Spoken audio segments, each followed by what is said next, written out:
Romanos capítulo 13. Esses têm sido dias, irmãos, onde o meu coração tem se preocupado muito com algumas coisas acerca da igreja, de maneira individual e coletiva, onde o Senhor tem trago sobre o meu coração e o coração da Camila um peso muito grande dos dias em que nós estamos vivendo e daquilo que nós vamos viver como igreja, como pessoa individual, mas como igreja também, como um corpo do Senhor espalhado na terra. Isso tem assim tomado o meu coração de uma grande preocupação, e eu quero muito poder compartilhar isso com você, né? Nós estamos em dias onde aguarda-se a vinda de Jesus Cristo, a vinda iminente dele. Isso é fato. Eu acredito que o que nos une aqui nesse lugar, no ajuntamento dos santos, existe uma coisa em comum que nós temos: o desejo e a vontade de ir para os céus, de ver a eternidade, nosso anseio de falar da eternidade, de viver como a igreja apostólica vivia, ansiando a volta de Jesus, né? A igreja apostólica, os apóstolos, eles, tudo o que faziam e viviam, eles faziam e viviam em prol, com uma perspectiva tão só: a volta iminente de Cristo. Nós como igreja, não só uma igreja brasileira, mas uma igreja mundial, talvez nós perdemos um pedaço dessa realidade. Talvez eu e você, nós não vivamos mais com o desejo eminente de todos os dias, de todo o tempo e de toda hora, ansiando a volta de Jesus. Sim ou não? Isso tem me preocupado muito. Semana passada lá em Viseu eu conversei com a igreja e eu disse para eles: existe dois lugares hoje que nós precisamos pensar acerca da igreja, que é a volta de Jesus de maneira iminente. Existe uma expectativa nossa acerca da volta de Jesus, porém por um outro lado não existe um preparo da igreja para a volta iminente de Jesus. Nós queremos e temos uma expectativa acerca da volta de Jesus, mas não vivemos um preparo da volta, para o grande dia. Nós não vivemos um preparo diário. E quando eu falo de preparo diário, não é 1 ou 2 minutos de momentos de oração. É tudo o que fazemos com a cabeça pensando na volta dele. Tudo o que nos envolvemos e fazemos com o olhar, com o coração, com a mente, no grande dia do Senhor. Isso tem tomado meu coração e eu tenho ficado aflito. Tanto que ontem eu cheguei e eu não consegui desgrudar do João Neto, porque nós entramos em uns assuntos assim muito, que é de mesa, que precisa gastar tempo, porque eu quero conhecer, eu quero saber, eu quero entender, eu quero conversar, eu quero falar disso, eu quero viver isso. Eu estou desesperado para entender os céus nesses dias, e que isso aconteça no seu coração. Romanos capítulo 13, apesar de não ser isso que eu quero falar, sobre a expectativa e o preparo, mas eu quero pontuar algumas coisas que tem tudo a ver com isso. Romanos capítulo 13, verso 11, o apóstolo Paulo, ele escreve algo aos romanos, e ele diz assim: isto digo, ou faça isto. Algumas versões está faça isto, né? Outras, e isto digo, conhecendo o tempo que já é hora de despertar do sono, porque a nossa salvação está agora mais perto de nós do que quando aceitamos a fé. A noite é avançada e o dia está próximo. Rejeitemos, pois, as obras das trevas e vistamo-nos das armas da luz. Irmãos, declare algo com os seus lábios agora comigo: a noite está indo embora. De novo, repita de novo isso: a noite está indo embora. Nós não somos filhos da noite, nós não somos filhos das trevas, pelo contrário, nós somos filhos da luz. Nós somos filhos que vivem na luz, na claridade e não na escuridão. Por isso precisamos anunciar e declarar profeticamente que a noite está indo embora. Ô câmera, eu dou trabalho, porque eu ando para cá e para lá, então eu acho que seria bom você desligar, que aí, né? A minha intenção é fazer o câmera desistir de gravar. Eu falei para que eu ia orar para queimar a câmera. Tô brincando. O que é que eu estava falando mesmo, Renato?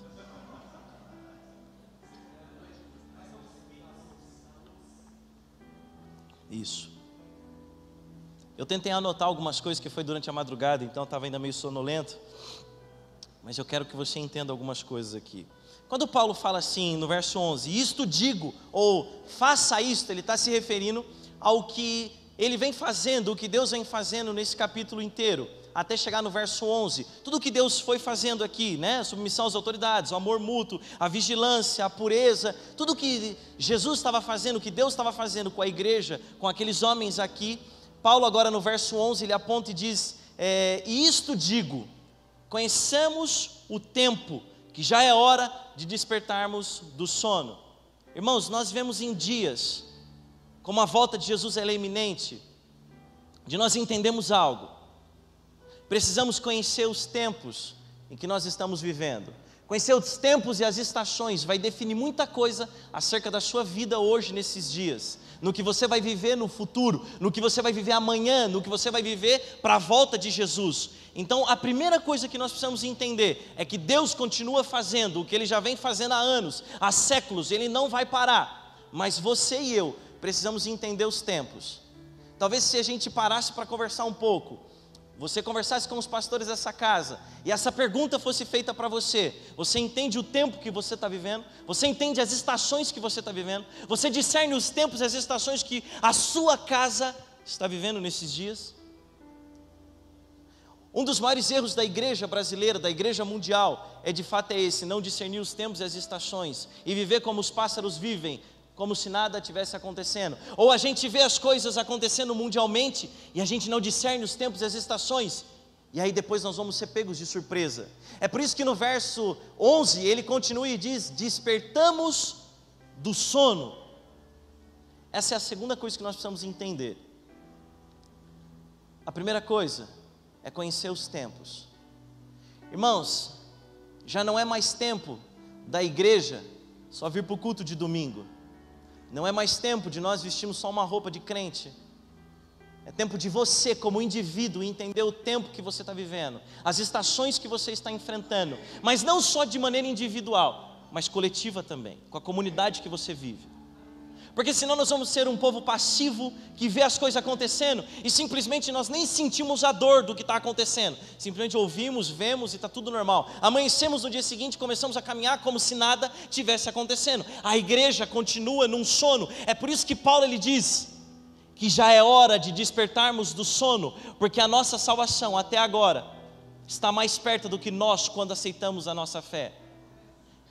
Todos os dias está batendo na nossa porta, todos os dias, pastor Geraldo, e agora de maneira muito mais violenta. Mas Paulo está chamando a gente a despertar do sono, porque o despertar do sono aponta para um povo que está em letargia, que está distante, que está apático. Irmãos, como é notório e visível a gente caminhar pelas ruas, pelos dias, conversar com as pessoas, sabe, ir nos aeroportos que a gente vê esses dias. A Camila até disse que está cansada de andar de avião, porque foram bastantes dias andando de avião, e você observa mundialmente, pessoalmente, cada irmão, seja ele crente ou seja ele ímpio, todos com uma dispersão acerca do que está acontecendo nos dias que nós estamos vivendo. É uma dispersão absurda, porque ainda continuamos no sono, estamos dormindo como se nada tivesse acontecendo nos nossos dias. Esses são os dias de entender a luz. A luz vai bater no sol da sua casa, na janela do seu quarto. Talvez você continue dormindo ainda. Lá em Viseu eu digo que o jovem que acorda depois das 8 não presta, porque está vendo o sol, está vendo o dia e não está levantado, está dormindo. Vai acordar meio-dia, vai ver o quê? Às vezes a gente, eu falo isso e às vezes parece até umas brincadeiras, mas é fato. Quem acorda às 6 da manhã está vendo tudo o que está acontecendo, está antenado, está desperto, não está disperso, está esperto para tudo que está acontecendo, para aquilo que Deus está fazendo. Nós não podemos mais viver os dias caminhando como se nada não tivesse sentido, ou como se o céu não estivesse apontando mais para nós. Tudo fala, irmãos, tudo aponta para um lugar, tudo mostra alguém, tudo revela uma coisa. E os dias que nós estamos vivendo é esse, mas existe uma grande parte da igreja ainda mundial que ainda vive num sono, que não entende o seu tempo, pastor Geraldo, e nem a sua estação. Muito menos, se de maneira indivídua não entende o seu tempo e a sua estação, não vai entender o que a igreja está caminhando, como ela está caminhando, o que está sendo dito e sendo pregado. Paulo está querendo despertar a igreja de um sono profundo que ela vive e ela dorme. A palavra de Deus ela é viva e continua viva até os dias de hoje. O que Paulo disse lá atrás não só é para o tempo dos romanos, quando Paulo escreveu isso, mas é muito mais E eu posso te afirmar isso para os dias que nós estamos vivendo, porque quando ele continua o verso, ele diz que a salvação está agora mais perto de nós, de quando nós aceitamos a fé.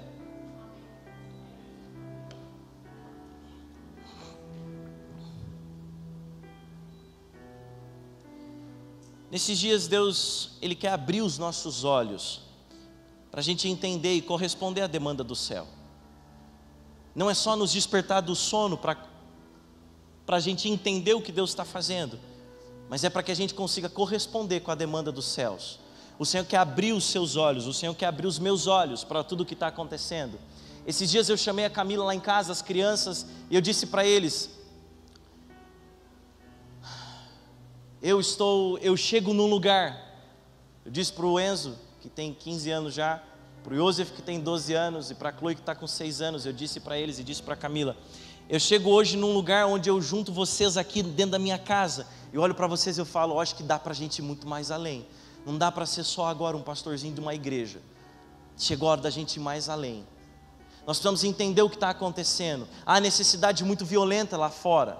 Quando a gente vai para as nações, quando a gente pisa uma outra nação, nós conhecemos um pouco mais do caráter de Deus, como nós não conhecemos dentro da nossa esfera. E depois eu vou te mostrar uma passagem, um contexto bíblico, onde Deus precisa nos retirar de nosso espaço físico, do nosso espaço geográfico, para nos revelar algo maior. E quando a gente volta, irmãos, a gente volta com um desejo de que é impossível ficar só parado, fazendo o que nós estamos acostumados a fazer. O Senhor quer abrir os nossos olhos, é por isso dias de luz, é por isso o Senhor está trazendo luz ao nosso entendimento, é por isso que Deus está rasgando toda a luz que existe para que você enxergue, para que você desperte, para que a igreja brasileira, para que a igreja mundial desperte do seu sono e não viva mais um tempo passivo de ficar adormecido. Irmãos, lá em Viseu a Camila diz que eu atrapalho o ministério do louvor, que eu canto muito bem, então ela diz que eu atrapalho, porque na verdade eu gosto de sentar na frente, eu gosto de cantar alto, de gritar, irmãos. Sabe por quê? Porque eu não canto para homens, eu não canto para achar minha vozinha bonita, eu canto para o Senhor, porque o meu desejo é que Ele me escute e volte naquele momento, porque o meu anseio é a volta iminente dEle para já. Mas às vezes a gente vai nos lugares, irmãos, e a gente vê o povo adormecido ainda, sabe? Não estou entendendo muito o que está acontecendo, não fui despertado ainda para isso. Entenda, irmãos, esses são os dias do Senhor abrir os nossos olhos, para discernir os tempos e as estações que nós estamos vivendo, para corresponder com a demanda do céu para os nossos dias. Não é mais viver de cristianisminho em cristianisminho, de cultinho em cultinho, de vidinha em vidinha. Irmãos, se é para isso, desculpa, o pastor Gustavo, o Valnir Jones, o homem que me perdoe aqui, mas se é para isso, pode ir embora. Não serve.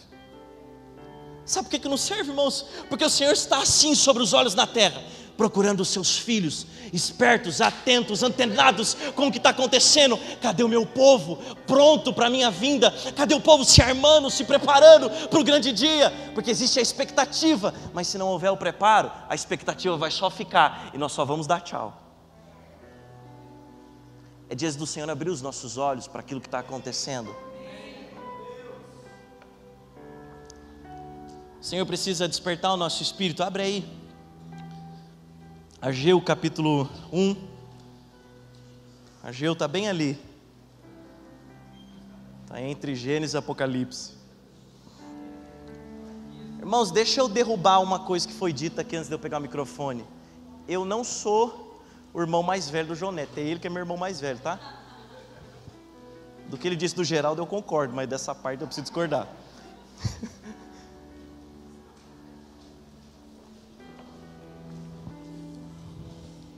Ageu capítulo 1, no verso 14. Cadê o Ageu? Ageu está bem ali, no meio de Gênesis e Apocalipse, não é Josué? Josué vai casar, né? Irmãos, enquanto você acha Josué, enquanto você acha Ageu aí,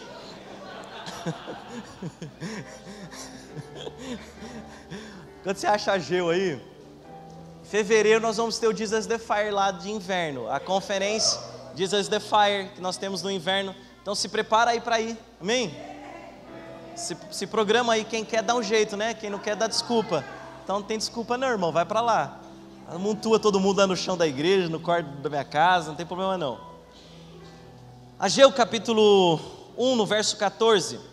Entenda isso aqui, irmãos, de maneira assim, muito clara, acerca do abrir dos olhos, da luz raiando sobre o dia no seu quarto. Entenda o que Deus está apontando para os dias de hoje. Bom que os irmãos que é rápido, né? Põe aqui no negócio aqui, né? É bom deixar o irmão caçar na Bíblia. Ageu capítulo 1, no verso 14.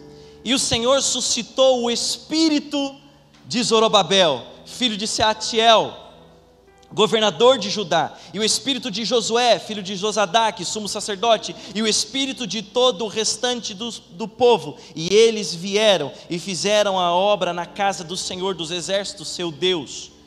Irmãos, entenda aqui uma coisa, o Senhor ele está querendo despertar o espírito, o teu espírito, o Senhor está querendo despertar. Aqui nesse texto fala de que Deus suscitou ou despertou o espírito de Zorobabel. Zorobabel aqui é figura de governador, é figura de rei, ou seja, tudo começa nesse princípio aqui. O Senhor suscita, Ele desperta o espírito das autoridades, dos governadores, dos primeiros. Primeiro Ele desperta e suscita esse espírito. É isso que Deus está fazendo nesses dias.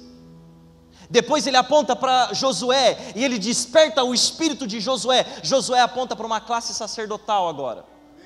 Ou seja, ele sai de um princípio de autoridade, de governo e governadores, porque esse é o primeiro passo. Ele aponta para esse lugar de autoridades, de governadores, de quem está sobre o governo. Depois ele desce, agora ele desperta o espírito dos sacerdotes. Ou seja, ele primeiro desperta os 5 ministérios. Ele primeiro desperta as autoridades, aqueles que estão sobre, que são responsáveis por conduzir um povo à eternidade. Depois ele desperta a classe sacerdotal, ou seja, sacerdotes que estão aqui. Chegou o tempo de você ser despertado como homem de Deus. Chegou o tempo dos sacerdotes amarrar suas calças e orar mais na sua casa do que a sua esposa. Não aguardar o processo delas irem para a igreja orar, mas é você levantar primeiro e falar: eu vou me posicionar primeiro. O meu espírito foi despertado para entender os tempos e as estações acerca da minha casa, e por isso vou me posicionar. O Senhor desperta Josué, depois ele desperta o restante do povo. Aqui é um processo. Todo esse período é um processo da vida de Deus com o homem. Ele desperta as suas autoridades. É incrível porque ouvindo o pastor Vonê esses dias, que está muito próximo de nós lá, ouvindo o João Neto, aí eu tive a oportunidade de viajar com o pastor Geraldo, com o pastor Renato, e aí a gente encontrou o pastor Kalene nas Nações. Aí nós encontramos o tio Lucas lá, o pastor Lucas também, né, lá na Tailândia. Encontramos o pastor Fábio também. Vários homens de Deus, e é incrível como esses homens têm sido despertados para esse tempo, para essa estação. E como eu olho para eles e não vejo ninguém com sono, disperso, apático, na letargia ainda, mas todos antenados para o movimento da eternidade, todos antenados com a antena ligada nos céus e entendendo a demanda para esses dias. Mas o segundo passo de Deus despertar é despertar a sua classe sacerdotal. Os sacerdotes, Deus quer suscitar o espírito deles, os nossos espíritos que está no sono, dormindo na apatia, para depois o restante, que aí ele fala do restante do povo. O restante do povo vai ser despertado para esse momento. Isso não é o que eu quero pregar com vocês ainda, amém? Hoje, se eu pudesse dividir aqui 2 tempos, como a gente vem de tempos em tempos, acho que até uma 00:10, 00:15 dá tempo, né, pastor Renato? Então, quem não aguentar pode ir embora. Está tranquilo. Mas eu queria orar com você sobre isso agora. Há uma expectativa no coração de Deus quanto à sua vida. O Senhor não quer despertar simplesmente por despertar os seus filhos. Há um propósito acerca da sua vida individual, mas acerca do coletivo nesses últimos dias, da volta eminente de Jesus. Jesus está voltando, irmãos. Os sinais apontam a volta de Jesus. Eu me lembro de uma canção que eu nem lembro o autor, que eu não sou muito bom com esse negócio de música não. Davi Silva, né? Mas e o Mike Shea também, que eles cantavam: os sinais apontam a volta de Jesus. Os sinais revelam a volta de Jesus. Irmãos, o Senhor não quer despertar um povo simplesmente para ser uma boa igreja nesse tempo. Não é esse o sentido de Deus. O sentido de Deus é que você não fique passivo com tudo que está acontecendo, entrando de culto em culto, de porta em porta das igrejas, simplesmente para cultuar, Ser igreja é muito mais do que orar num culto, é muito mais do que levantar uma mão, é entender o propósito que Deus tem acerca daquele lugar. É por isso que você precisa ser despertado, eu preciso ser despertado. Eu queria muito orar com você agora. Antes de continuar a ministração, eu queria pedir para que você, para os que podem, para que fiquem em pé. Eu queria orar com você, para que o Senhor traga luz aos nossos olhos, traga luz ao nosso entendimento, para que não seja dias de novo de nós sermos pegos de surpresa. O que aconteceu em Israel esses dias não pode ser algo, uau, como assim? Não, para a igreja do Senhor já é um sinalizador há muito tempo. Nós estamos só aguardando, nós só estamos aguardando os sinais. Não é, meu Deus, olha o que está acontecendo. Não, é o sinal. Os nossos olhos precisam ser abertos. Os nossos olhos precisam ser abertos para esse tempo. Fecha seus olhos e comece a orar. Deus, em nome de Jesus Cristo, Pai, eu me uno com os meus irmãos na fé, Senhor, porque existe um propósito em comum por nós estarmos aqui, que é a expectativa da volta do Teu Filho, é a expectativa da volta de Jesus. Mas nós não queremos tão só ficar presos na expectativa, mas nós queremos viver a realidade todos os dias da volta, aguardar o Senhor de maneira desesperada. Senhor, acenda a luz do nosso entendimento, acenda a luz do entendimento dos meus irmãos, que a luz do Senhor resplandeça sobre as suas casas, que a luz do Senhor possa iluminar o entendimento dos meus irmãos. Desperta-nos do sono, desperta-nos da apatia, desperta a igreja brasileira do tempo de apatia. Não é normal, não é tempo novo, não é nada disso. É a realidade da eternidade sendo estabelecida aos nossos olhos, é a palavra se cumprindo a nós, é o evangelho se fazendo verdade novamente. Desperta a igreja do Senhor para que viva a plenitude do evangelho, para que não seja pega de surpresa no grande dia, mas que estejamos todos antenados, todos prontos e preparados. Desperta os teus filhos, desperta os teus filhos, desperta, Senhor, a igreja do Senhor. Nós oramos, Deus, por um despertamento, nós oramos por um despertamento. Desperta-nos, desperta-nos, desperta-nos, Pai. Desperta a igreja brasileira nos quatro cantos da nação, desperta a igreja mundial, a igreja na Ásia, a igreja na Oceania, a igreja na África, a igreja na Europa. Desperta os nossos irmãos, Deus. O Senhor está voltando, e o Senhor está voltando, o Senhor está voltando, e nós estamos aguardando, nós estamos de prontidão. Queremos não ser pegos de surpresa no grande dia. Senhor, abra os nossos olhos, suscita o espírito de Zorobabel, suscita, Senhor, o espírito de Josué, suscita, Senhor, o espírito do restante do povo, suscita, Senhor, os líderes. Deus, traz de novo, Deus, ressuscita os meus irmãos, Deus, desperta-os do sono, traz luz, Deus. Acenda a luz do nosso entendimento, Senhor. Acenda a luz do nosso entendimento. Acenda, Senhor, a luz do nosso entendimento. Não queremos ficar cegos, Deus, para o tempo que nós estamos vivendo. No nome poderoso de Jesus Cristo.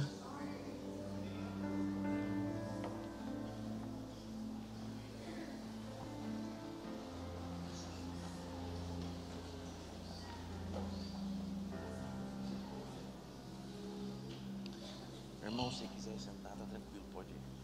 Obrigado, viu? Deus abençoe. Se quiser ficar tranquilo, se você sentar também tá tranquilo. São os dias de aumento de luz, irmãos. Sabe, essa noite enquanto eu estava,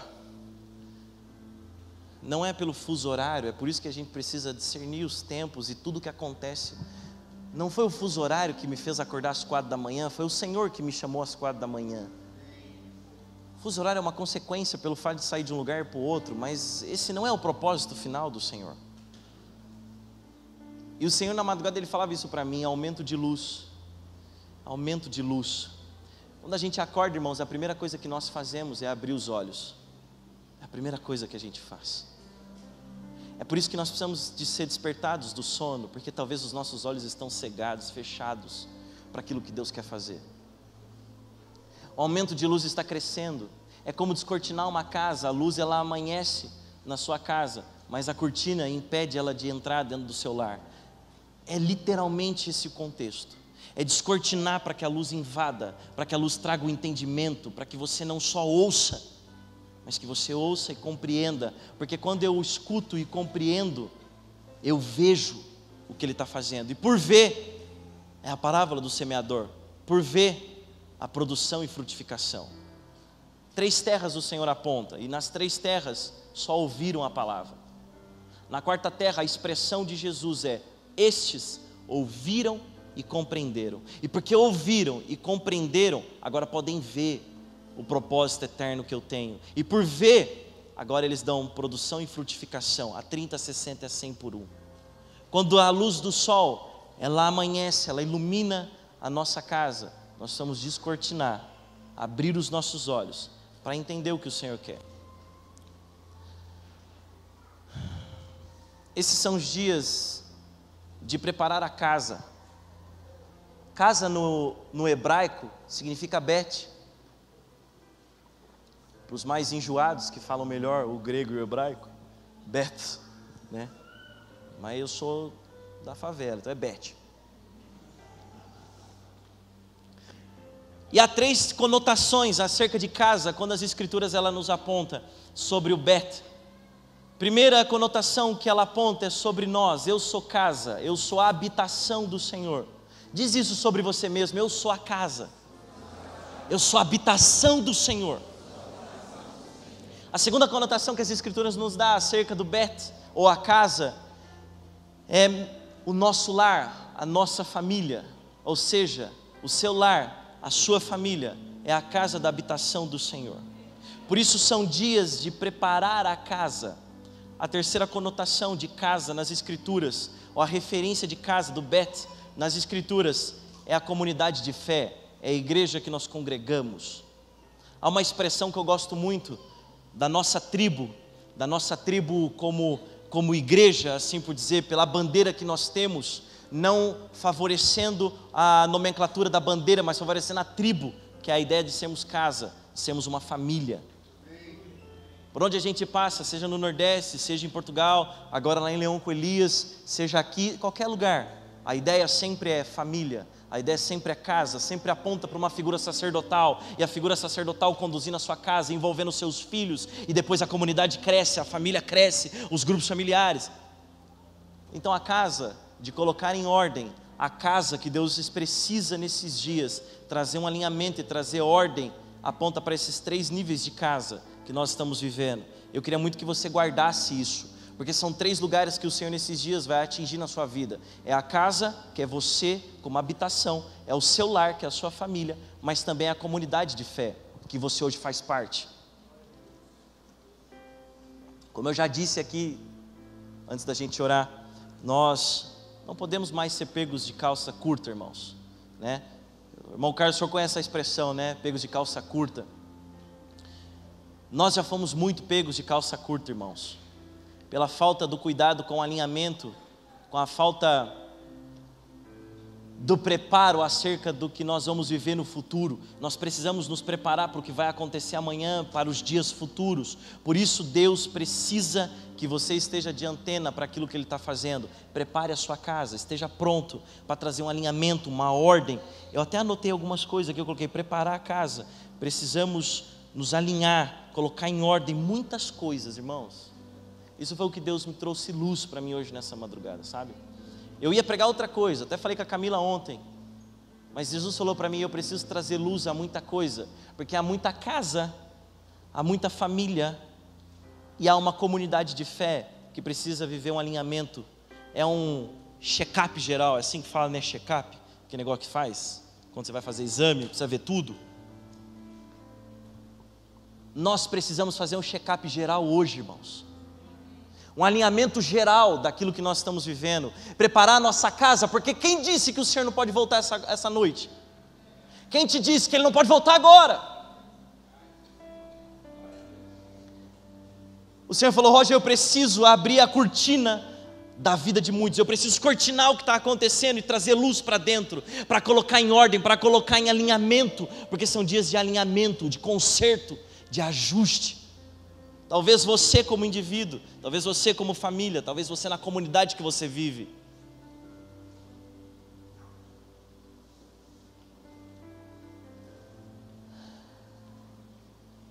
esse é o tempo de abrir o quarto escuro que nós vivemos, de deixar Jesus trazer luz aonde há escuridão dentro do seu coração. Quando Jesus me falou essa madrugada, eu quero trazer luz ao entendimento de muitos. A ideia de Jesus, quando Ele falou para mim, eu quero fazer eles enxergar o propósito da minha vida, o propósito do Evangelho acerca de quem eles são, como eles estão, como a casa está e como a comunidade de fé está. Deixa eu tentar acompanhar o que eu escrevi para não fugir. Às vezes, irmãos, nós somos pegos em algumas questões, pastor William, pelo sistema religioso que nós causamos dentro de nós mesmos. Às vezes não é nem quem anuncia da plataforma para baixo, às vezes não é nem quem te discipula na mesa, às vezes é da religião que nós estabelecemos dentro de nós mesmos, de alguns costumes, padrões religiosos que nós temos. Sabe por quê, irmãos? Às vezes a gente está até aqui, vou usar o brother que está aqui no teclado, mas às vezes ele está até aqui no louvor. Há anos ele nunca fez um check-up, há anos ele não para fazer um alinhamento na vida dele. Vocês gostam de carro e conhecem muitos carros? Algum carro que não precisa fazer um alinhamento? Que não chegue um momento que não precise parar para fazer um alinhamento? Não existe. Assim é a nossa vida espiritual. Nós precisamos parar de tempos em tempos para fazer um alinhamento, de tempos em tempos para ter um conserto. Sabe, irmãos, às vezes a gente é orgulhoso demais para abrir o coração e falar, cara, eu tenho pecado. Esses dias eu disciplinei o Joseph Errado, o meu filho do meio. Ele está aí ou está para lá? Aí um pastor da igreja lá de Viseu me chamou para ir na casa dele, jantar depois do culto. E aí na porta da casa dele eu parei e falei, deixa eu te falar uma coisa, eu pequei hoje, e eu preciso te confessar. A Bíblia me ensina como disciplinar, a Bíblia me ensina como aplicar a vara, a Bíblia me ensina várias coisas. Irmão, eu sou pastor da igreja de Viseu. Ó, que beleza, eu confessando meu pecado para outro pastor da igreja.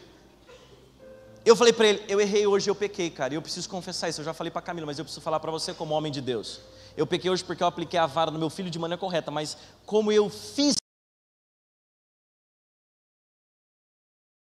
com os céus, eu pequei com a minha casa, eu pequei com o meu filho. Eu preciso confessar isso para você. Ele ficou olhando minha cara assim. Porque hoje é escandaloso, não é? A gente talvez confessar, abrir nosso coração, o nosso orgulho de dizer, cara, eu errei. Eu falhei, pastor João.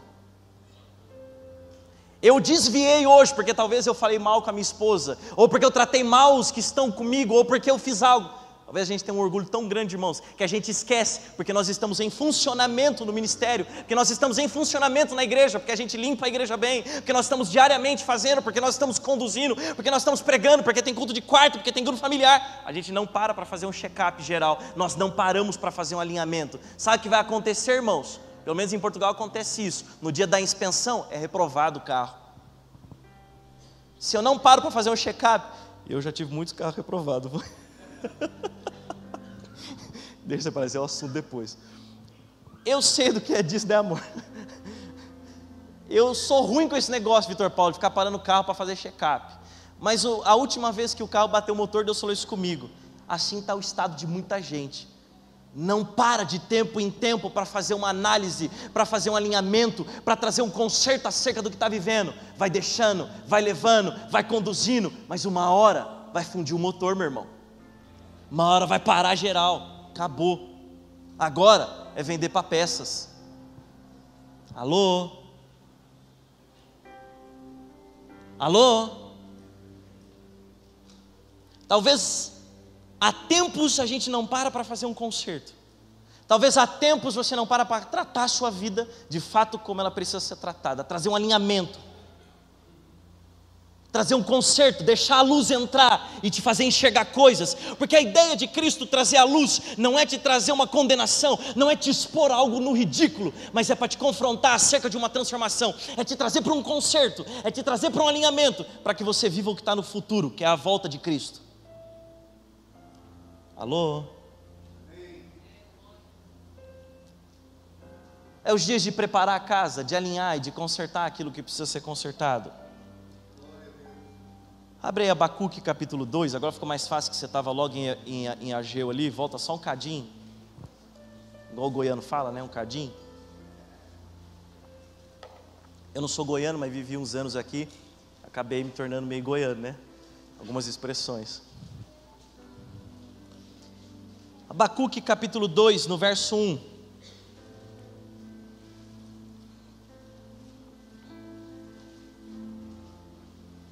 Irmãos, é só um pouquinho para voltar. Porque ser só alguns capítulos do livrozinho. Abacuque capítulo 2, no verso 1. O profeta Abacuque, ele faz uma declaração extraordinária. Uma das que eu mais gosto, Bruno. Uma das que mais me chama a atenção.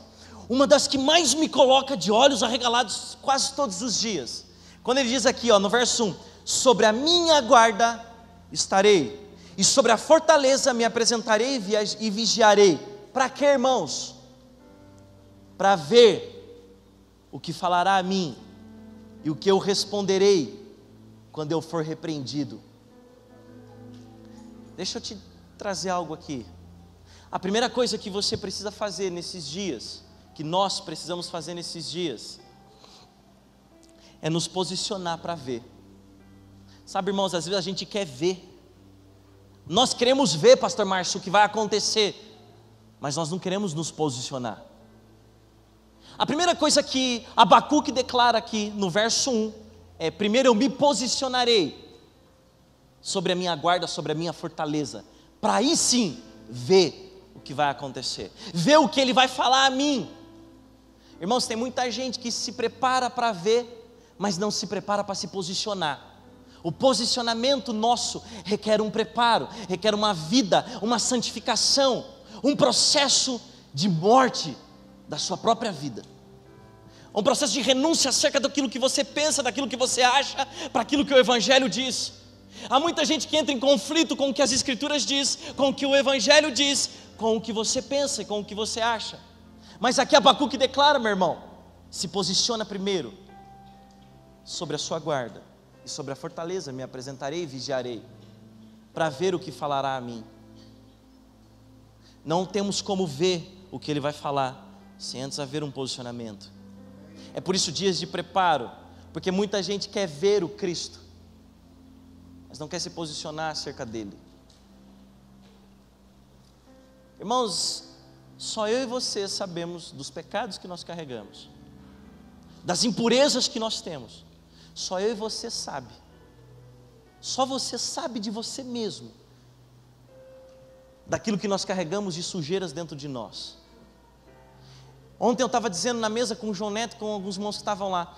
Sabe, irmãos, às vezes a gente apanha por querer a santificação da igreja de maneira tão violenta, de querer santidade, de apontar o caminho da eternidade, porque a Bíblia diz que sem santidade ninguém verá o Senhor. Se a Bíblia diz isso, por que eu quero fantasiar ou florear as coisas que não trazem santidade? Naquilo que falo, naquilo que canto, naquilo que prego, naquilo que vivo. Eu disse isso para ele, cara, é difícil porque a gente escuta e apanha de coisas que não deveria, porque o que nós queremos é só a santificação da igreja, é só ver a igreja num processo santificada, para encontrar com Cristo no grande dia. Irmãos, acabe com a sua própria vida, acabe com o seu próprio egoísmo, com os seus próprios prazeres, porque é bonito demais às vezes a gente cantar, deixa queimar o que há em mim de prazer, que é a música que o povo gosta de cantar, eu nem sei como é que canta, mas queima os meus amores, os meus prazeres, não sei, para deixar queimar, para fazer, para fluir, não sei. Mas quando a gente é pego nesse lugar de trazer conserto, de trazer alinhamento, sabe, de expor todas as coisas, de colocar tudo em cima da mesa, está aqui o Roger, pum. Irmãos, eu não tenho problema com esse negócio não. Está ali a minha esposa, está ali meus filhos, seu Carlos, que é nosso discípulo lá na igreja. Eu já deixei de pregar, porque eu falei mal dentro de casa com a Camila, porque meu trato com ela foi mal. Cheguei e disse, hoje eu não prego. Por que você não prega? Porque eu tratei mal minha esposa em casa. Pedi perdão para ela, mas eu sei que o coração dela está ferido. Não tenho autoridade para fazer isso. Porque o que me importa é a eternidade, não é a performance, não é o agora, não é o que estão pensando de mim, mas é a eternidade. Assim a igreja precisa viver, irmãos. É tão interessante porque no verso que continua ele diz assim, né? No 1 ele diz, e o que eu responderei quando for repreendido. Quando você vê, depois de um posicionamento seu, já não importa mais a repreensão que vem sobre você, porque você já não vive mais, já está morto. Já não se importa mais com você mesmo, você se importa com o processo da eternidade, da salvação. Então tudo que te alinhar, irmãos, é bem-vindo para nós, porque o que nos importa é alcançar a salvação. Hoje, nessa madrugada, Jesus foi muito claro comigo. Eu quero abrir a cortina da casa de muitos, da casa pessoal, da casa individual e da casa comunidade. Quero colocar a luz para que possam ver, e ver não só a realidade da sua vida no tempo presente, mas ver aquilo que não consegue ver acerca da eternidade, acerca do futuro. Um dos maiores problemas nosso como igreja, irmãos, foi não viver esse lugar. Talvez, eu não sei se há aqui cristãos, talvez deva ter, pelo fato de eu não conhecer muitos. Alguém tem menos de 1 ano de conversão aqui? 1, eu vi uma mãozinha. 2, esse é bom. 3 lá atrás. São poucos. São poucos. Glória a Deus por isso. Mas irmãos, quantas vezes nós viemos para cultos, para reuniões, para ajuntamentos, e eu ouvi algo ontem do irmão Nélio que me deixou assim, escandalizado. Não sei se foi ontem ou se foi hoje. Ele falou: nós fomos na Índia, nós vimos o que vimos lá na Índia, eles se prostram diante de um altar de demônios, arrancam seu sapato para não inundar, para não sujar a casa, que eles acreditam ser uma verdade. Quando nós entramos na igreja de qualquer jeito, o nosso sapato pisa no tempo que é a santidade de Deus. Quando ele disse isso para mim, eu me calei, guardei aquilo no meu coração, mas na minha cabeça foi: às vezes é muito mais do que o sapato, às vezes é o coração, é as mãos, é os olhos. Às vezes nós entramos na casa do Senhor sem um pingo de reverência, de temor, falhamos, pecamos. Vou lá cantar com meu irmão da música. Como é que é a música que nós cantamos aqui hoje? É uma só. Essa daí mesmo. Cantamos a música lá e está tudo bom, está tudo bem. Não, não, irmãos. Talvez a religiosidade fez isso de nós, talvez o sistema fez isso de nós. Não se importe com a sua vida, com o pecado, com as coisas. Continue do jeito que está, porque o dia do Senhor virá e você vai ser salvo. Irmãos, não é isso o Evangelho. O Evangelho é conserto diário, é alinhamento diário, é exposição do seu pecado diário. Quanto mais exposto, mais humilde. Quanto mais humilde, mais aos pés da cruz. Jesus foi exposto. Por que nós não queremos ser expostos? Por que às vezes a exposição do nosso pecado se torna escândalo para muitos? Não, isso não pode. Que isso, irmãos? A verdade do Evangelho, ela precisa causar uma transformação interna dentro de mim. Ela precisa provocar algo dentro de mim. Ela precisa tirar o meu fôlego todos os dias. É assim que a igreja apostólica vivia. É isso que fazia os homens viver o que eles viveram. Ansiando a volta do Cristo, porque se me importa a eternidade, se me importa a expectativa, Deus também tem uma expectativa para com a sua igreja. Deus também tem uma expectativa com você. Irmão, você entende isso? Alô? Parece que está todo mundo dormindo. Vocês entendem que existe uma expectativa de Deus com a sua vida? Irmãos, se a gente entende que há uma expectativa do coração de Deus para conosco, deixa eu guardar algumas coisas que eu penso em falar, que está sendo gravado, né? Doutor Paulo, você me quebra. O Gustavo, vamos conversar com ele. Mas se há uma expectativa, e nós entendemos a expectativa dos céus conosco, porque é que muita coisa ainda não aconteceu. Sabe por que não acontece, irmãos? Porque não há alinhamento, não há conserto, não há check-up, João.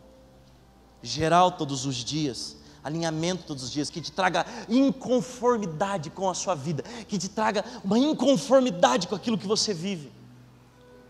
Irmãos, eu voltei do Camboja, louco, Renato, mas louco. Não é possível, cara. Não é possível que não há igreja, não é possível que não há. Eu fiz um desafio com os meus filhos, eu falei: todos os dias eu quero que vocês, antes de dormir, ajoelhe na cama e ore para que uma menina seja salva do abuso sexual, salva do tráfico humano, porque é inadmissível voltar de um lugar daquele normal para uma realidade da nossa vida. É inadmissível, não é, Nélio? É inadmissível. Se eu sei que há uma expectativa de Deus conosco, porque nenhum de nós prestamos, eu não sei o que Deus viu em mim, não sei mesmo, mas nenhum de nós temos nada de bom para oferecer, nada, nada. O apóstolo Paulo é muito claro com isso, Mateusão. Nós não temos nada de bom, a não ser pecado dentro de nós. Mas se nós entendemos que há uma expectativa do céu para conosco, se nós entendemos que há uma expectativa da eternidade, Ana Paula, com a minha vida, com a nossa vida, nós não conseguimos viver como Abacuque ele vai declarar aqui no verso 1, é por isso que ele declara no verso 2 sobre esse posicionamento, no capítulo 2, porque no verso 1 ele traz uma oração, um peso de inconformidade acerca do que ele sabe, do que ele conhece. É por isso que no capítulo 2 ele estabelece essa expressão dele aqui: sobre a minha guarda estarei, sobre a fortaleza me apresentarei e vigiarei, para ver o que falará a mim. Se nós entendemos que há uma expectativa dos céus para com a nossa vida, nós não podemos viver a apatia que a gente vive do cristianismo, da nossa vida medíocre. Quer levantar na segunda, quer viver na terça, quer viver na quarta. Sobreviver é trabalhar e sobreviver, e sobreviver, e sobreviver. E vou para o culto, mas eu sobrevivo.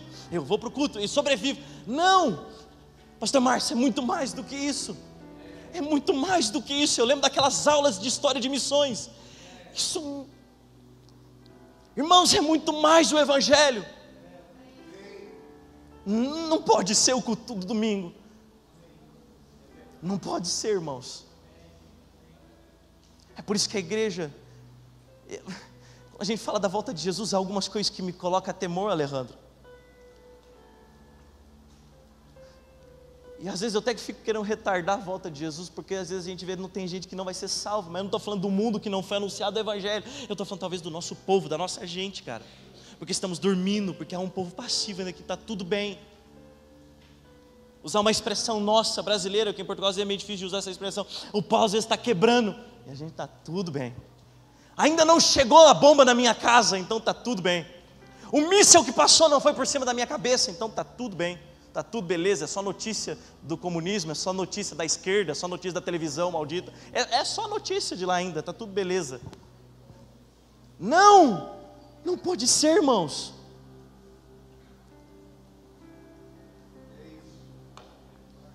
Não podemos nos conformar.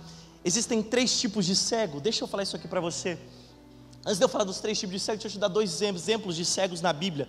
Balaão era um cego que enxergava, mas ele era cego por conta da sua cobiça, cego por conta do que ele queria para si mesmo, do desejo que ele tinha para a sua vida. Balaão era cego. O outro cego que a Bíblia nos aponta é Saulo de Tarso. Saulo era cego por conta da religiosidade, do sistema religioso que ele se impregnou, que ele viveu, que ele se lançou a vida inteira. Mas o dia que no caminho a Damasco ele encontra com a luz, Paulo entende uma coisa: para mim ver como o Senhor vê, eu preciso abrir mão da minha visão. Eu preciso tirar a minha própria visão, abrir mão dela, para ver como o Senhor vê. Porque quando ele encontra a luz, que está, Renato, batendo na janela da nossa casa, e nós continuamos dormindo ainda, e a gente não levanta. É por isso que jovem que acorda depois das 8 não presta, porque não vê a luz, então não vê o que está acontecendo, então vai passar o dia, e vai continuar passivo, vai continuar amante de si mesmo, vai continuar, como o João Neto mesmo gosta de pregar muitas vezes sobre isso, né? O tempo em que uns se casam, dão-se em casamento, é porque a luz está raiando sobre o sol, e a gente não levanta mais cedo, para abrir a janela, e deixar a luz entrar. Porque quando a luz entra sobre a vida de Paulo, ele faz 2 perguntas. Ele pergunta: quem é você? E ele pergunta: o que farei agora? O que eu preciso fazer? Quando a gente entende, irmãos, a expectativa dos céus e da eternidade conosco, é impossível ficarmos sentados só no culto. Lá em Viseu eu digo que é culto de nádegas. Há muitos que prestam culto de nádegas a Deus. Só isso. E está tudo bem. Eu presto meu cultinho. Não.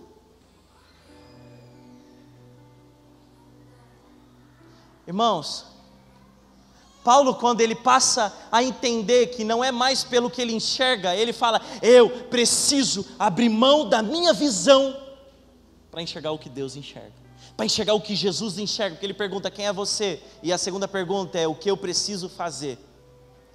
Na segunda pergunta, quando a primeira é respondida, que ele vê a luz e vê Jesus, Jesus ele vê: eu sou o Cristo que você me persegue. Vocês conhecem o texto também? Você Paulo, anda me perseguindo, eu sou Jesus a quem você persegue. Está respondida a primeira pergunta dele. A segunda é porque eu encontrei a luz me invadiu, a luz entrou dentro de mim. O que eu preciso fazer? O homem que era cego, agora já não é mais cego, agora ele já está enxergando. E porque está enxergando de maneira espiritual, porque Paulo ainda vai ficar cego por um tempo. Depois, quando ele encontra lá o homem que vocês conhecem, Ananias põe a mão e cai as camas dos olhos dele. Não é? Mas Paulo era cego da religiosidade. Esses são os dois níveis de cegueira que às vezes a igreja é mais pega. A cegueira de Balaão, que é ambicioso, ganancioso, pensa em si próprio, mais importa a sua própria vida do que os outros que estão lá fora. Somos uma igreja extremamente missionária. Diariamente, de culto em culto, vemos notícias das nações aqui, não é? Eu vou fazer algo aqui que eu não sei se as autoridades aqui me permitem fazer, mas eu vou fazer depois que eu quebro o pau com eles. Eu quero te desafiar uma coisa, irmãos. De agora em diante, você quando souber que o João Neto vai viajar, que o Geraldo vai viajar, que o pastor Vonir está indo viajar, que o Renato está indo viajar, cola neles e pergunta para eles: quando que você vai? Porque eu quero comprar minha passagem para ir. Irmãos, assim, eu sei que tem trabalho, eu sei que tem família, eu sei que tem filhos, mas quem quer dá um jeito, quem não quer fica dando desculpa o tempo todo. Cola num homem desse e fala: cara, você vai viajar para onde? Quando? Eu quero me programar para ir com você. Irmãos, é algo extraordinário pisar numa nação. Você conhece Deus como você não conhece, dentro da sua esfera. Os seus olhos é aberto para aquilo que você não viu ainda. Deixa eu continuar com você aqui. Abre aí Marcos capítulo 8, no verso 22. Vocês estão entendendo? Eu disse que eu não sou pregador, né? Pregador Geraldo. Pastor Geraldo, pregador. João Neto também se tornou. Eu não costumei ainda não.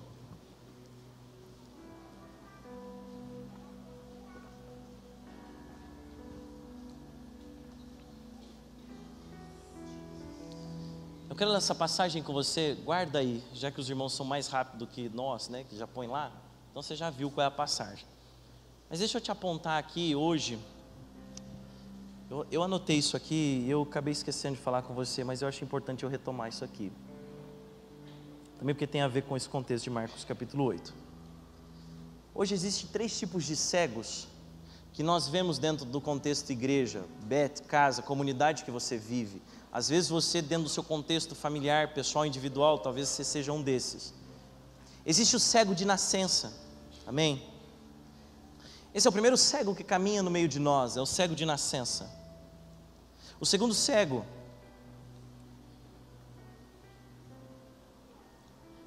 é o que enxerga, mas que se conformou. Talvez esse seja o pior cego que está no meio de nós. Ele enxerga, pastor Geraldo, mas ele se conformou. Ele está até de olho aberto, está até vendo, mas se conformou. Está tudo bem, o evangelho para mim está tudo bem. Ele não quer um processo de avanço, de crescimento. Ele se conformou. Está tudo ok. O terceiro tipo de cego é o que entendeu que vive no processo de restauração da sua visão. Esse terceiro cego entendeu o evangelho, porque agora ele vive no processo de restaurar a sua visão, ou seja, a cada dia que passa, ele quer avançar na restauração da sua visão, ele quer enxergar mais. Sabe quem é esse cego, irmãos? Sou eu.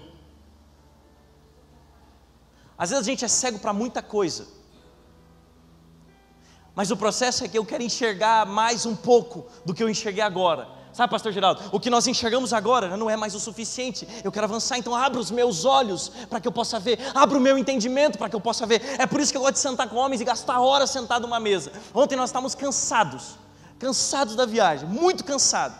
Mas eu gastei tempo com o João Neto, com muita coisa que a gente queria conversar. E ficamos. Sabe por quê, pastor Márcio? Porque para muita coisa, ainda a gente é cego. Mas eu entendo que eu sou esse terceiro tipo de cego, que eu quero enxergar para além. Eu quero continuar na restauração da minha visão. Eu quero passar a enxergar o que eu não enxergava ontem. Porque o que eu enxerguei ontem já não é mais o suficiente. Eu preciso de uma nova visão. Eu preciso de uma nova mentalidade. Eu preciso de uma nova demanda. Porque para cada tempo que nós vivemos, há uma demanda diferente. Há uma vestimenta diferente. Eu saí de Viseu, estava começando a ficar frio. Aí o pastor Vonei falou para mim assim: Roger, o sol está tocando na terra lá em Goiás. Eu falei: ixa, não dava para mim trazer as blusas de frio de Viseu, eu tinha que trazer roupa de calor. Mas imagina se eu não compreendo o tempo e eu trago só blusa de frio. Não dá certo. Aí vai você agora, calorzão aqui, vai lá para Viseu agora, de bermuda, chinelo e camisa regata. Nossa, irmãos, vai ficar bom, não vai, irmão Carlos? Gela demais, não gela? Às vezes a gente não está entendendo o tempo da nossa vida nessa condição, nesse estado, nesse ponto. Às vezes nossos olhos não estão abertos de maneira espiritual para entender o que nós estamos vivendo e passando.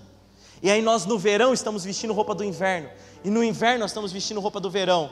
É por isso que a gente vive uma bagunça às vezes na nossa casa, na nossa vida individual, conflitos internos por muitas vezes, e não conseguimos progredir, porque ou nós somos cegos de nascença, ou nós somos o cego que enxerga, mas que está tudo conformado, está tudo bem.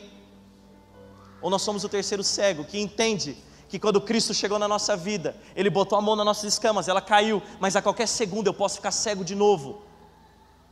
Eu preciso continuar avançando naquilo que se trata da minha restauração da visão. Marcos capítulo 8, para mim avançar com você aqui, e eu já estou assim, caminhando para o fim.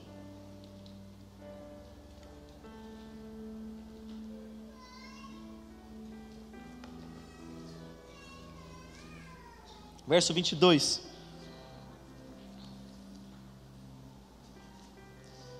E chegou a Betsaida e trouxe-lhe um cego e rogaram-lhe que o tocasse. Presta atenção nessa expressão. Rogaram que lhe tocassem. E tomou o cego pela mão, levou-o para fora da aldeia e cuspindo-lhe nos olhos, impondo-lhe as mãos, perguntou-lhe se via alguma coisa. E levantando ele os olhos, disse: vejo os homens, pois os vejo como árvores que andam. Depois disso, tornou a pôr-lhe as mãos sobre os olhos e o fez olhar para cima, e ele ficou restaurado e viu a todos claramente, e mandou-os para sua casa, dizendo: nem entreis na aldeia, nem o digas a ninguém na aldeia. Só até aqui.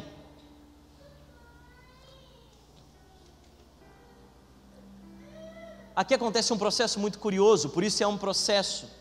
Entenda uma coisa. E chegou a Betsaida e trouxe-lhe um cego e rogaram-lhe que o tocasse. Você precisa ser tocado. Nós precisamos ser tocados. Nós precisamos de alguém que nos leve até o local onde Jesus está e rogue para que Ele toque em nós. Jesus vai tocar em nós quantas vezes for necessário, para que Ele traga cura aos nossos olhos. Ele vai te tocar quantas vezes for necessário, para que você enxergue. Porque no processo do cego aqui, no 2 ele fala: e tomando o cego pela mão, há um povo que tomou o cego pela mão, e o levou, mas levou para onde, irmãos? Para fora da aldeia. Aqui é um lugar muito profético, que a gente precisa entender. Dentro, talvez você não vai conseguir receber a cura por completo, porque a sua cosmovisão é como você vai no oculista, né? Eu usei óculos, ainda preciso usar, tem umas deficiências aqui nas vistas, que é ruim demais da conta, pastor João. Eu sei que a idade está chegando, o senhor ainda está pensando assim, né? Ele está ficando velho, Roger, eu sei. Mas quando a gente vai sentar com o oftalmo, ele coloca a gente na frente daquele negocinho lá, né? Ele fica: tá bom assim? Melhorou? Deu para ver melhor? Tá melhor? Esse tá melhor? O anterior? O próximo? Né? Quem já fez esse negócio aí sabe como é que funciona. É assim, não é? Não é, Edson? Tá bom? Não, tá. É o melhor, é o de trás, é o da frente, chega maior, chega menor. Vai logo o negócio, que eu quero chegar logo melhor. Quando Jesus ele toca pela primeira vez no cego, ele enxerga agora como árvore os homens. É por isso que a gente precisa entender de conserto diariamente, constantemente, todos os dias, em todo o tempo. Porque talvez o primeiro toque de Jesus não te curou plenamente.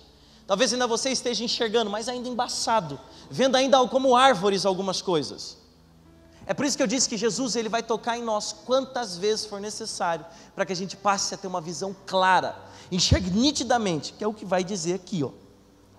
E tomando o cego pela mão, levou-o para fora da aldeia, e cuspindo-lhe os olhos, e impondo-lhe as mãos, perguntou se via alguma coisa.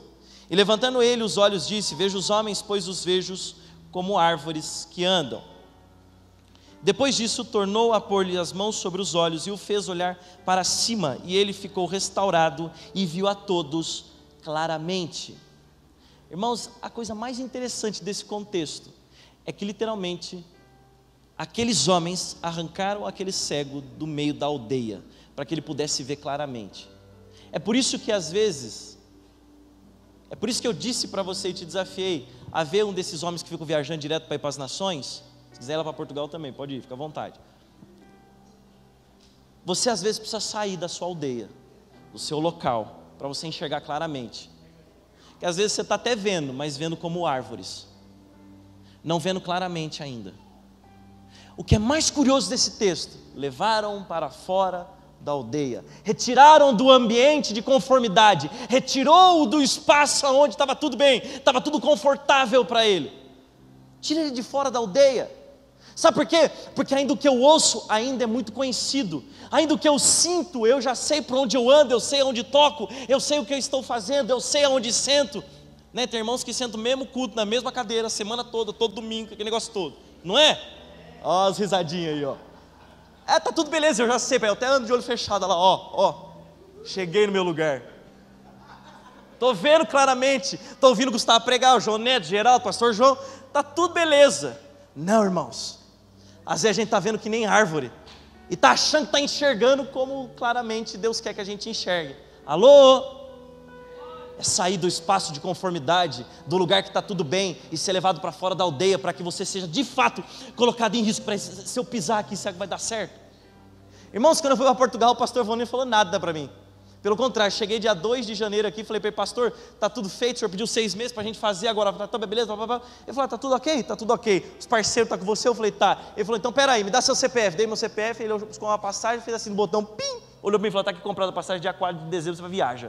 Eu falei: mas hoje é dia 2. Ele falou: mas vai embora. E ele não falou mais nada para mim, ele falou: agora você vai lá, monta igreja, estabelece, faz em hora, passa tanto tempo. Não falou nada. Cheguei sozinho em Viseu, não tinha ninguém lá, não conhecia ninguém. Pisei num lugar que eu fiquei assim: será que vai dar certo? Teve dias que eu quis voltar embora, irmãos. Mas a gente precisa sair do lugar onde está tudo legal. A gente precisa sair do lugar onde está tudo confortável, onde eu já sei para onde sentar, para que enxergue nitidamente que a luz já está raiando, mas os nossos olhos ainda não foi tocado para que a gente enxergue de maneira plena. Irmãos, hoje Jesus quer trazer luz ao seu entendimento de maneira muito mais profunda, para que você enxergue nitidamente. Sabe, irmãos, às vezes tem irmãos aqui no nosso meio que Deus chamou para ser missionário, está querendo ser empresário. Às vezes tem no nosso meio irmãos que foi para o chamado missionário, que Deus está chamando ele para trabalhar numa empresa para ganhar uma vida só que está enxergando como árvore, e está achando que está tudo beleza. Não, irmãos, precisamos enxergar como o Senhor enxerga, e para enxergar como o Senhor enxerga, precisamos ter o mesmo ato que Paulo teve: renunciar à nossa visão, tirar a nossa visão para enxergar como ele enxerga. Porque Paulo enxergava um conceito, pastor Renato. Paulo entendia: Deus é assim, eu preciso matar todo mundo que prega acerca de Jesus Cristo, todo mundo que anuncia a salvação por meio de Jesus. Deus é isso, a lei me diz isso, eu sou o cara que conhece mais as escrituras do que ninguém. Assim que Paulo se apresentou. Mas quando ele enxerga a luz, ele entende: uau, todo o meu conhecimento agora, toda a minha visão que eu tenho, agora eu jogo no chão, e eu a tenho como esterco, nada presta, nada vale. E aí ele pergunta: o que é que eu tenho que fazer agora? Essa é a pergunta de quem agora está enxergando a partir do óleo de Cristo. de Cristo. Eu renuncio o que eu acho, eu renuncio o que eu enxergo, para enxergar como Ele quer. Alô?